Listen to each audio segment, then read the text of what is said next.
Bem, queridos irmãos, dando continuidade ao nosso estudo da Escola Bíblica Dominical, da nossa revista Rede de Discipulado 1, nós vamos estudar a lição de número 14, que fala sobre o fruto do Espírito Santo. Então nós vemos de uma forma bastante clara as Escrituras, ela nos mostrando a respeito do dom do Espírito e dos frutos do Espírito.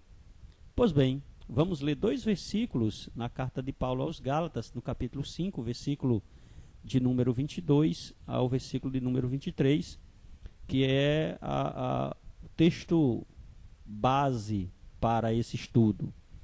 Paulo diz assim: mas o fruto do Espírito é amor, alegria, paz, longanimidade, benignidade, bondade e fidelidade, mansidão, domínio próprio. Contra estas coisas não há lei. A nossa introdução diz assim: no interior de cada discípulo acontece uma grande guerra, o espírito contra a carne. Porque a carne milita contra o espírito e o espírito contra a carne. Porque são opostas entre si, para que não façais o que porventura seja do vosso querer. O espírito e a carne têm desejos diferentes, e por isso o conflito é inevitável. A solução é entregar o controle e a direção da nossa vida ao Espírito Santo. Paulo diz, no capítulo 5, e versículo 25 de Gálatas: se vivermos no Espírito, andemos também no Espírito. O Espírito Santo, reinando em nós, produzirá o caráter cristão. Ele nos capacitará a produzir o fruto do Espírito. Observe, irmãos, que todo cristão, ele tem, posso afirmar assim, duas naturezas. A primeira natureza que ele tem é a carnal. E a segunda que ele tem, ele recebe essa segunda natureza quando o Espírito Santo começa a habitar nele. Podemos dizer que ele recebe o Espírito Santo e ele tem essa natureza do Espírito na sua vida. Quando ele recebe isso, nós vemos Paulo afirmando que inicia uma guerra, inicia uma batalha. Por quê?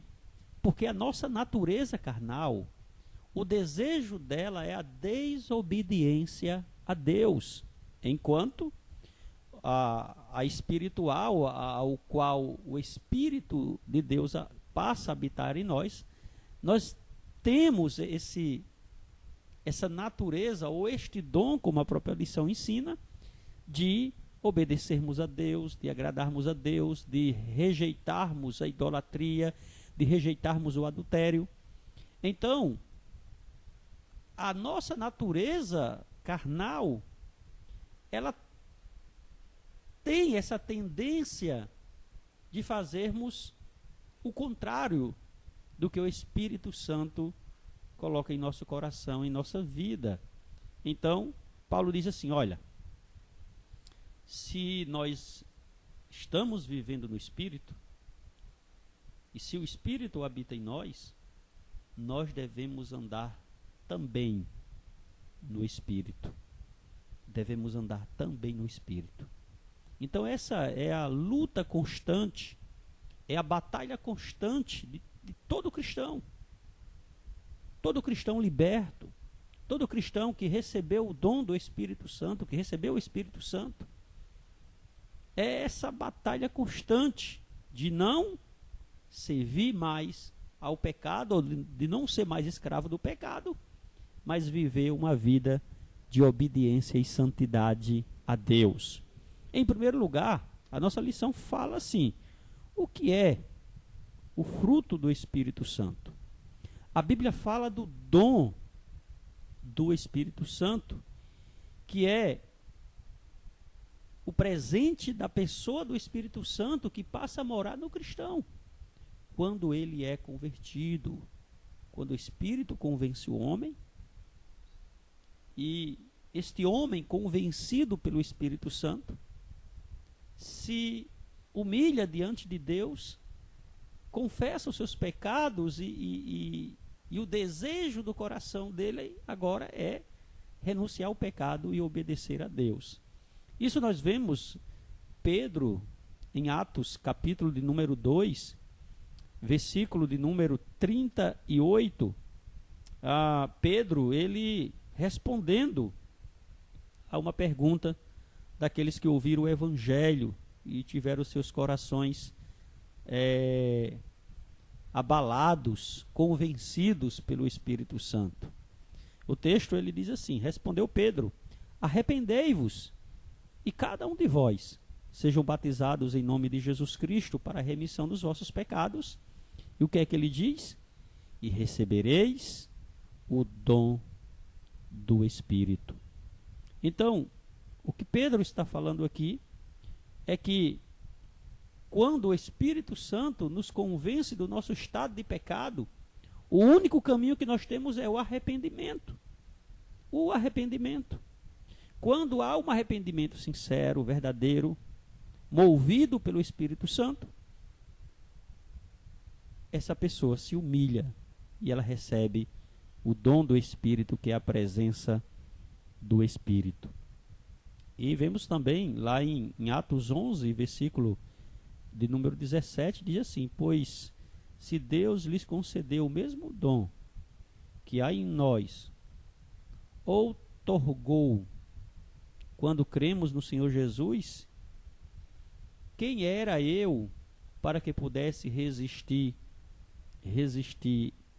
a Deus?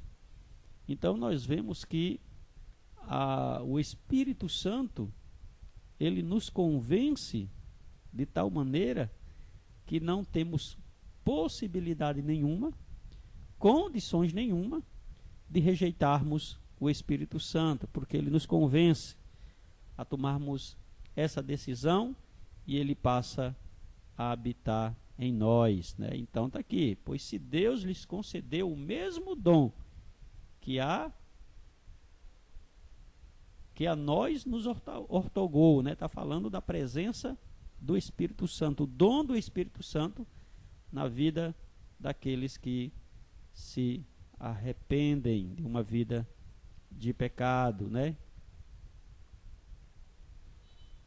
Isso aqui, esse texto aqui que nós estamos observando, é o texto quando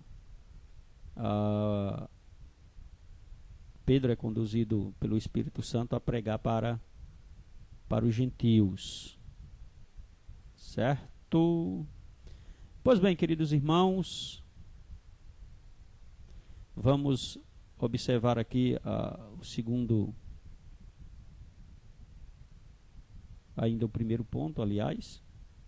Diz assim: há também os dons do Espírito, que diz respeito à capacitação para o serviço. O fruto do Espírito relaciona-se com a formação do caráter do cristão. A metáfora do fruto aparece várias vezes no Novo Testamento, designando sempre algum resultado, certo? Então veja bem, lá em Mateus, no capítulo de número 3, os irmãos podem observar que Jesus, quando ele foi batizado por João Batista, o texto nos diz que depois do batismo de Jesus, ele foi conduzido pelo Espírito para o deserto, para um momento de oração, um momento de consagração, de jejum a Deus, ou seja, uma preparação na vida do cristão. Então, qual foi o resultado de tudo isso? Jesus se prepara para anunciar o evangelho da graça de Deus. Nós vemos também no versículo 16 que o Espírito Santo ele nos conduz a agradarmos ao Senhor e a produzirmos frutos. Jesus falou: assim toda árvore boa produz bons frutos, porém a árvore má produz maus frutos. Então veja bem, queridos irmãos, o Espírito Santo nos leva a uma vida de frutos produzidos pelo Espírito Santo em nossas vidas. Então, Jesus fala que a árvore boa, e vamos dizer, o cristão que tem o Espírito Santo, ele produz frutos do Espírito Santo. Jesus fala: uma árvore boa produz bons frutos, mas a árvore má produz maus frutos. É essa natureza pecaminosa que Jesus compara com a árvore má, e essa árvore má nos leva o mais distante de Deus, enquanto a árvore boa, que é o dom, a presença do Espírito Santo, que nos conduz a produzirmos bons frutos ou frutos do Espírito. Então, o fruto do Espírito são qualidades morais divinamente implantadas no caráter do discípulo. Vejamos 3 características do fruto. Primeiro, a sua origem é sobrenatural. Veja bem, o fruto é do Espírito, isto é, gerado ou produzido pelo Espírito, enquanto as obras da carne são atos que praticamos naturalmente. O fruto do Espírito é de responsabilidade própria do Espírito. Precisamos ter humildade, pois não podemos produzir este fruto. O que nós podemos produzir em nossas vidas, irmãos, é aquilo que nós temos no nosso coração. É a nossa natureza pecaminosa. Então, há uma ação sobrenatural do Espírito Santo que nos conduz e que nos leva a agradarmos a Deus, a produzirmos frutos que glorifiquem a Deus. Segundo, o seu crescimento é natural. O fruto faz parte da lei da semeadura e da colheita. Tudo que o homem semear, isso também ceifará. O nosso interior é como um campo onde estamos semeando diariamente. Aquilo que você semear, você vai colher. Semeie um pensamento e você colherá uma ação. Semeie uma ação e você colherá um hábito. Semeie um hábito e você colherá um caráter. Semeie um caráter e você colherá um destino. Se você deseja que o Espírito Santo produza o fruto em você, forneça-lhe os meios. E quais são os meios? Oração, leitura bíblica. Esses são os meios. Você precisa viver uma vida devocional diante de Deus. Ora, leia a Bíblia, busque a viver uma vida de santidade. A graça nos confere os meios para colhermos abundante safra espiritual. Então, queridos irmãos, o caminho é Deus. É Deus. Agradar a Deus através da nossa vida. Terceiro, a sua maturidade é gradual. Antes de ser um fruto maduro, há etapas que precisam ser cumpridas. Isto demanda tempo. Primeiro a flor, depois o embrião e, por fim, o fruto. O Espírito Santo não tem pressa. E um caráter cristão maduro é resultado de uma vida inteira, irmãos. Olha, não há aquilo de logo, rápido. É um processo. Você busca a presença de Deus por meio de oração, leitura bíblica. Você busca a presença de Deus na sua vida e esse processo de santificação, ou a santificação é um processo. A cada dia você vai se enchendo mais da graça de Deus, e a cada dia você se torna mais e mais maduro diante de Deus. Então, não tenha pressa, mas busque a viver de acordo com o Espírito Santo. Então, queridos irmãos, em segundo lugar, as qualidades do fruto do Espírito Santo. Nós lemos em Gálatas capítulo 5, versículo 22 a 23, que diz: mas o fruto do Espírito é amor, alegria, longanimidade, benignidade, bondade, fidelidade, mansidão, domínio próprio. Aí Paulo diz: contra estas coisas não há lei. Há uma classificação comum dessas virtudes, o amor e a alegria. Meu relacionamento com Deus, longanimidade, benignidade, bondade, meu relacionamento com os outros. E fidelidade, mansidão e domínio próprio, relacionamento comigo. Veja cada virtude separada. Amor. Na língua grega, amor é ágape. É uma palavra distinta, usada para descrever a natureza do amor de Deus. Ele nos amou sem que oferecêssemos motivos para que Ele nos amasse. E é esse amor que o Espírito derrama em nosso coração. Nós vemos isso, Paulo escrevendo aos Romanos, capítulo 5, versículo de número 5, quando ele diz assim: ora, a esperança não confunde. Por que não confunde? Porque o amor de Deus é derramado em nosso coração pelo Espírito Santo que nos foi dado. Então veja isso aí, queridos. É o amor que é derramado em nós por meio do Espírito Santo, o amor de Deus. Para que possamos, esse amor é derramado para que possamos obedecer ao mandamento de Jesus, ao qual João registra no capítulo 5, versículo 12. O meu mandamento é este, que vos ameis uns aos outros, assim como eu vos amei. Paulo apresenta, irmãos, 15 características do amor. Ele diz que o amor é sofredor, benigno, o amor não é invejoso, não se ufana, não é soberbo, não é indecente, não é interesseiro, não se irrita, não se ressente com o mal, não se alegra com a injustiça, alegra-se com a verdade, tudo suporta, tudo acredita, tudo espera e tudo suporta. Esse amor expressa o conteúdo total da fé cristã. O amor é a essência do caráter divino.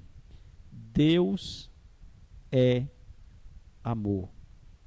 Deus é amor. Então, queridos irmãos, nós vemos a Bíblia, no geral, expressando esse amor de Deus. O amor puro, o amor santo, o amor ágape de Deus. Deus nos amou, irmãos. E esse amor de Deus, ele é resultado não da minha atitude de ser bonzinho e etc., mas esse resultado desse amor é a graça de Deus. É a graça de Deus.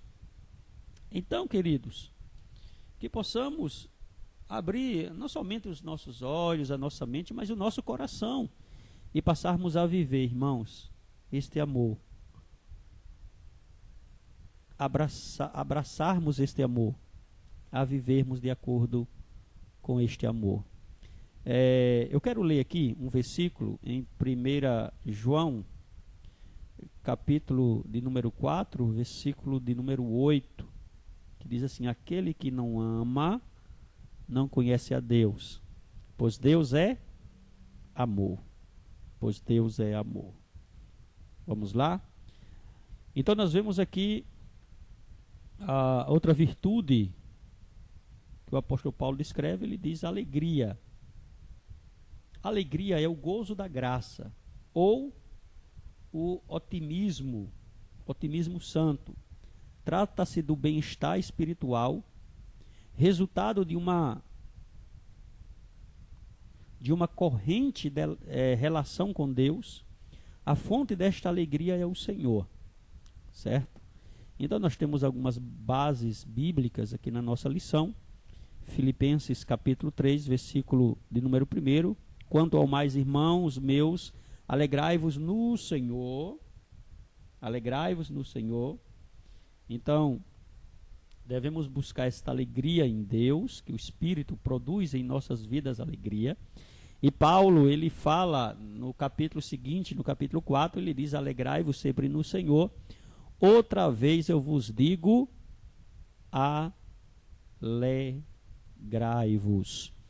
E o apóstolo Paulo também em Romanos capítulo 12, versículo 12, ele diz assim: regozijai-vos na esperança, sede paciente na tribulação e na oração perseverante. Regozijai-vos, alegrai-vos na esperança. Alegre-se na esperança. Sejam pacientes na tribulação, na oração perseverantes, ou seja, quanto mais luta, mais dificuldade estivermos passando, mais nós devemos buscar a alegria na esperança de quê? De que venceremos a tribulação com oração perseverante, tá bom, queridos? Então, o apóstolo Paulo, ele fala também sobre paz. Inclui tudo quanto Deus tem dado em todas as áreas da nossa vida. A paz é uma dádiva de Deus, né? Isso nós encontramos vários textos bíblicos, né? Tanto no Novo como no Antigo Testamento. Nós encontramos lá no capítulo 4 de Salmo, versículo de número 8, em paz me deito e logo pego no sono, porque o Senhor me fazes repousar seguro. E vemos no mesmo livro de Salmos, no capítulo 29, versículo 10 e 11, diz assim, ó: o Senhor preside aos dilúvios, como rei, o Senhor presidirá para sempre. O Senhor dá força ao seu povo. O Senhor abençoa com paz o seu povo. Então, queridos irmãos, essa paz, este shalom de Deus, é uma dádiva, é um presente de Deus em nossas vidas. Deus, nos momentos de dificuldade e de tribulação, o cristão, ele não se desespera, porque o seu coração está em paz, porque Deus, ele nos dá esta paz de Deus em nosso coração. No Novo Testamento, Jesus ele é a nossa paz. Veja só, Efésios capítulo 2, versículo 14 e 18, né? 14 e 18, eu vou ler aqui para os irmãos. 14 e 18, porque ele é a nossa paz, o qual de ambos fez um, e tendo derribado a parede de separação que estava no meio, a inimizade, aboliu na sua carne a lei dos mandamentos na forma de ordenanças, para que dos dois criasse em si mesmo um homem, fazendo a paz, reconciliando ambos em um corpo só com Deus, né? Ambos em um só corpo com Deus, por intermédio da cruz, destruído por ela a inimizade, e vindo, evangelizou: paz a vós outros, que estáis longe, e paz também aos que estão perto. Por quê? Por ele, ambos temos acesso ao Pai em um Espírito. Então vejam, Jesus ele é a nossa paz. Então, por intermédio dele, temos paz com Deus e recebemos a paz que excede a todo o entendimento. A paz de Cristo não significa ausência de guerra, observe, mas é uma tranquilidade interior.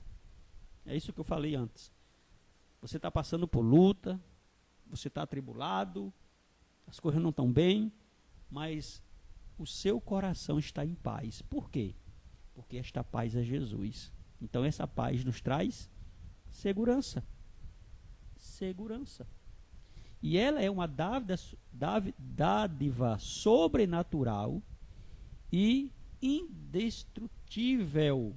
Olha, a paz ninguém pode tirar do seu coração. Certo? Vamos lá. Longanimidade. Longanimidade significa literalmente fôlego comprido ou lento a ira. É a paciência para suportar a injustiça de outra pessoa. É um atributo de Deus que tolera pacientemente todas as fraquezas humanas, não se deixando tomar por explosões de ira ou furor. Ou seja, diante de momentos que você vai explodir, essa longanimidade, ela produz em nosso coração um fôlego de... É tipo assim, você está com raiva e uma situação te deixa chateado, uma pessoa te tira do sério e você faz... Sabe aquele fôlego de dizer, Senhor, me dê paciência para que eu venha suportar esse momento. O Espírito Santo, ele nos capacita a longanimidade, isto é, a sermos tolerantes com pessoas cuja conduta visa nos provocar a ira. A ira. Então, que Deus, por meio do Espírito Santo, nos dê esse dom de termos paciência, de tolerarmos pessoas em momentos de provocação de ira. Benignidade significa uma disposição gentil e graciosa para com os outros. Também significa a excelência do caráter, a honestidade, né? Isso é um fruto divino. Tiago, ele fala isso no capítulo Tiago, capítulo 3, versículo de número 4, vamos ler aqui, 3 e 4. Observai, igualmente, os navios que, sendo tão grandes e batidos pelas ondas e ventos, e é guiada por um pequeno leme, né? São dirigidas para onde esse pequeno leme o levar, certo? Então Tiago, ele diz assim, olha, vocês estão vendo aí um navio tão grande que os ventos batem sobre ele, as ondas batem sobre ele, e tem um pequeno leme. E esse leme dirige todo este barco.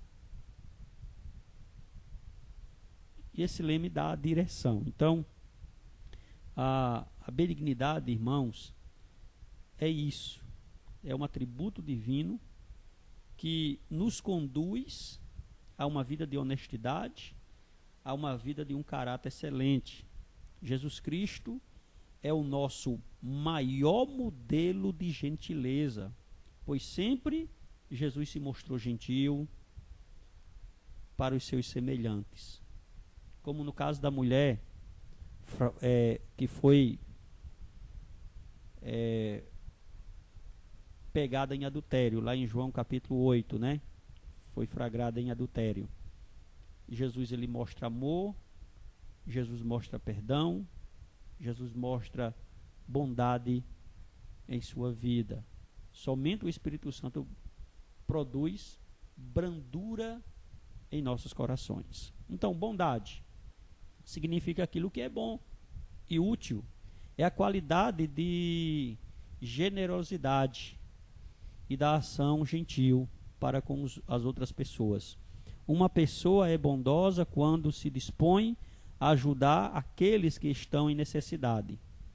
A bondade é um atributo de Deus. A bondade é um atributo de Deus. Então nós vemos na salvação. Nós vemos a bondade de Deus na salvação. E essa bondade, que é o fruto do Espírito, ela é diferente da bondade de Deus, né? Aqui nós observamos que todos esses frutos do Espírito Santo, ele nos leva a uma vida de quê? De santidade. E esse fruto habitando em nós, cada dia, cada instante, vivemos esta vida de santidade, certo? A bondade é benignidade. A bondade, aliás, e a benignidade são termos que estão ligados entre si. A bondade é o amor em ação, certo? A benignidade, ela ajuda. A benignidade, olha, paciência, sem ira, e a bondade, ela nos leva a uma ação de amor. Fé significa tanto confiança quanto fidelidade. Paulo, ele fala sobre isso. Paulo, ele diz que fé significa o recebimento da mensagem da salvação e a conduta baseada no Espírito Santo. Certo? O cristão nasce e vive pela fé.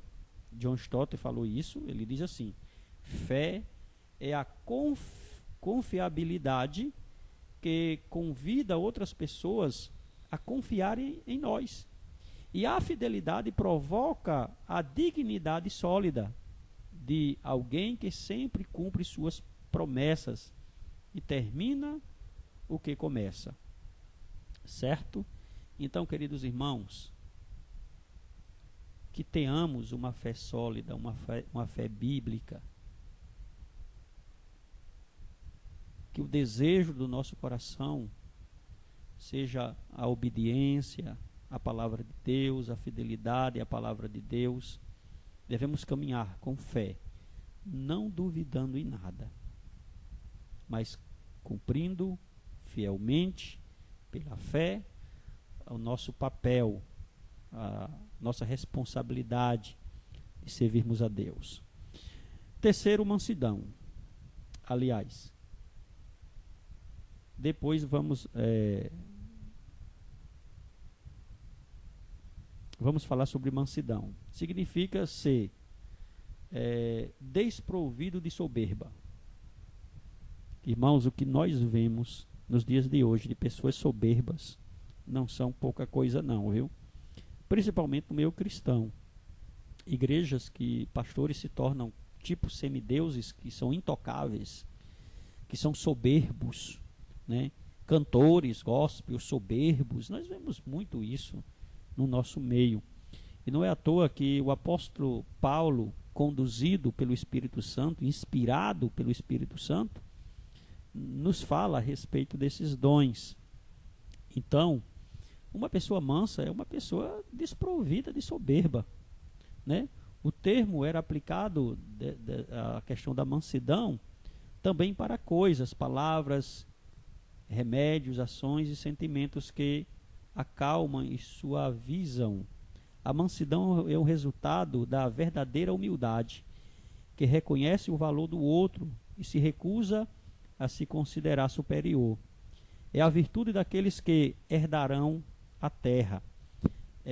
Irmãos, uma coisa que nós devemos tomar muito cuidado, irmãos, é de não trilharmos no caminho da soberba, acharmos que somos superior aos outros, porque temos mais experiências, conhecemos as escrituras,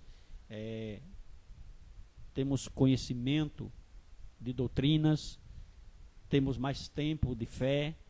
Então, irmãos, a maior prova de mansidão nós encontramos Jesus demonstrando. Jesus não somente ensinava, mas Jesus, ele também demonstrava através da sua vida. Então, a vida de Jesus era um verdadeiro ensino para os discípulos. Não só falava, mas mostrava como deveria ser feito, como deveria ser feito. Em último, domínio próprio. Domínio próprio significa autocontrole, o domínio dos próprios desejos e apetites. É o senhorio sobre a língua, os pensamentos, os apetites, as paixões sexuais. Somente com o poder do Espírito Santo é possível o domínio próprio. Irmãos, temos que buscarmos a Deus, buscarmos uma vida de santidade diante de Deus, e nós vemos aqui a preocupação de Paulo em mostrar aos irmãos em Gálatas que o cristão ele tem que ter esses dons em seu coração, ele tem que demonstrar amor, ele tem que ser alegre, deve ser alegre, sempre demonstrando paz, porque foi derramada em nossos corações essa paz por meio de Cristo. Temos que demonstrar sempre em nossas vidas, irmãos, paciência, viu? Não se sinta superior a alguém, certo? Demonstre bondade em seu coração, busque uma fé genuinamente bíblica, seja manso de coração. Eu não estou dizendo que você passe a ser um saco de pancada, mas o manso, ele ensina através da sua vida o que é ser uma pessoa mansa. E como Paulo conclui aqui, depois de ter falado tudo isso, Paulo diz assim: olha, agora tenha domínio próprio. Tenha domínio próprio. Não busque um senso de justiça própria sua, mas busque nas Escrituras o senso de justiça de Cristo, o caráter de Cristo na sua vida. Tenha domínio próprio na sua vida, não dando lugar à carne, mas dando lugar ao Espírito. Concluindo, quando olhamos para o fruto do Espírito Santo, vemos um retrato de Cristo Jesus. Todas as 9 virtudes acima estão presentes no caráter de Cristo. É o trabalho do Espírito, e o trabalho do Espírito Santo é nos tornar mais semelhantes a Cristo, para que Deus seja glorificado. Ele é quem opera a nossa transformação moral. Então, irmãos, Escrituras, oração e Escrituras. Vós erreis por não conhecer as Escrituras. Examine as Escrituras, porque cuidaste nela a vida eterna, e são delas que de mim testificam, falou Jesus. Então, concluo dizendo: deixe o Espírito Santo trabalhar em seu caráter. Tá bom? Que Deus abençoe sua vida. Fique na graça e na paz de Jesus. Amém.